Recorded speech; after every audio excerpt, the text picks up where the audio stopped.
Uses of Lissajous figures. We have two types of uses. Number one, we can compare the frequency of two interfering or superposing waves that are superposed in mutually perpendicular directions, which will give us Lissajous figures.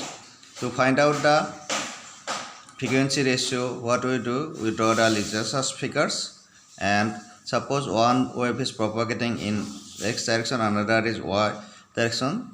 Let t1 is the time period in x direction and t2 is the time period in y direction. Okay, then let m be the number of cuts by the horizontal line in the diagram, and n is the number of cuts done by the vertical line in the Lissajous figures. So we will have this relation T1 by T2 is equal to m by n. This is equation number 1. This is your equation number 1. And next, this is your, again we know time period is inversely proportional to frequency. That means time t is given by 1 by n, or n is given by 1 by t. So we can write T1 by T2.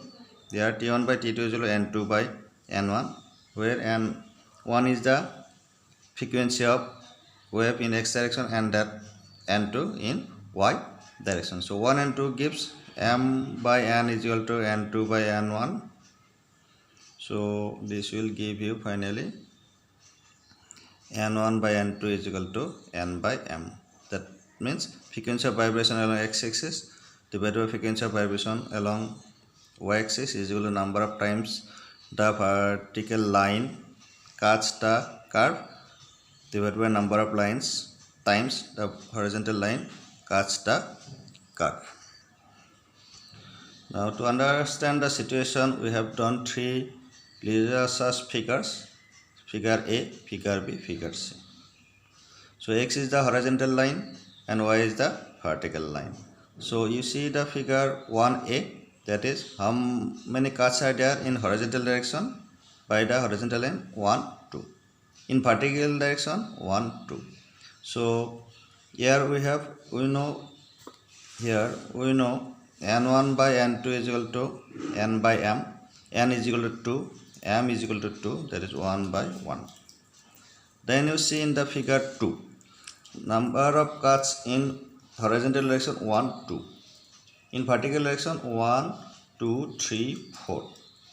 So here you see here in figure 2, n is equal to 4. Okay, in vertical direction m is equal to 2. So n1 by n2 is equal to 4 by 2, 2 by 1. Similarly, in the figure, here in horizontal cuts 1, 2 and vertical cuts 1. With a horizontal cuts m is equal to 1. You see m is equal to 2, horizontal cuts 2, and n is equal to 1, vertical cuts 1. So n1 by n2 is equal to 1 by 2. So like with this technique, we can determine the ratio of two frequencies of interfering waves.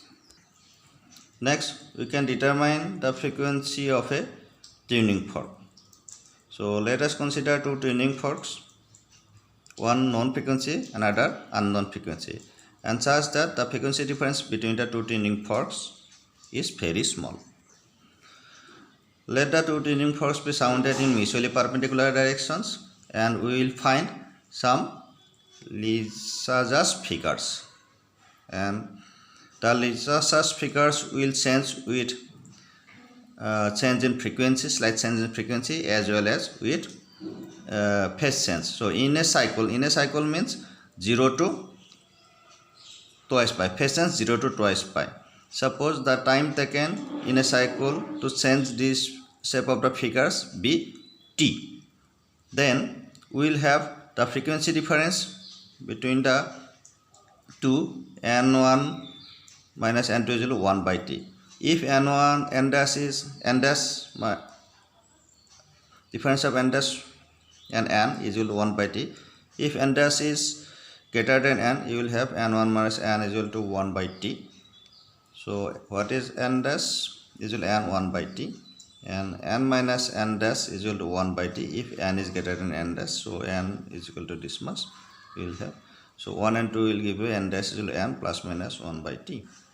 Okay, by this equation we will be able to find out the unknown frequency of the tuning fork. Suppose t is the time to change in a cycle, time taken to change in a cycle, n is the known frequency, then unknown frequency will be given by n dash by this equation and we will be able to find out the calculate the unknown frequency. Okay, thank you. Next class.